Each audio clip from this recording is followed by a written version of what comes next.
কবরের কাছে যাওয়ার মতো সৌভাগ্য আমাদের হয় না, যেতেও পারি না, অনেক দূরত্বের কারণেও হতে পারে।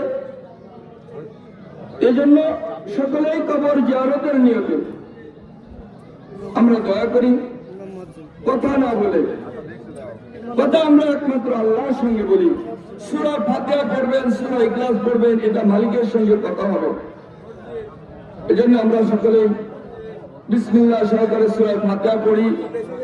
সূরা ইখলাস যতবার পড়েন বেজোড় করে, অর্থাৎ 3, 6, 9, 12 যত বেজোড় করে 3 বার পড়লে এক কদমের সওয়াবের সমপরিমাণ হবে। আমরা এগুলা পড়তে থাকি, মনে মনে ইস্তেগফার করি,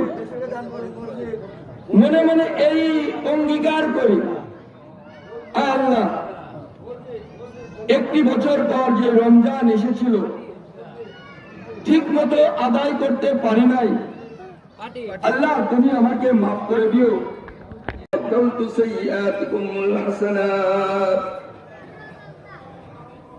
তারা যখন ক্ষমার আশায়, কিছু পাওয়ার আশায়, যে আল্লাহ একটি মাস রোজা রেখেছি, তোমার হুকুম পালন করেছি, সুন্দর সুন্দর খাবার সামনে ছিল, খাই দোয়ার উদ্দেশ্যে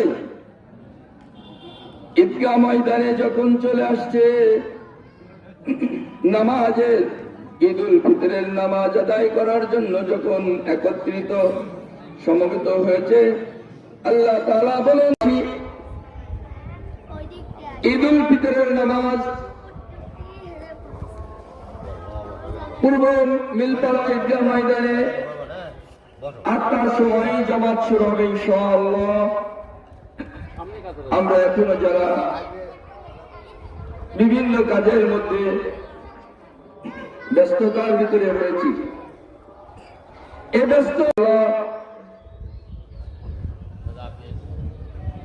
এজন্য আমরা আর মাত্র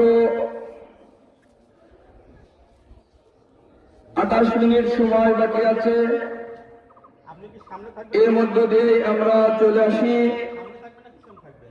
আর দেরি না করি, আজ ঈদুল ফিতরের নামাজ এমন একটি নামাজ,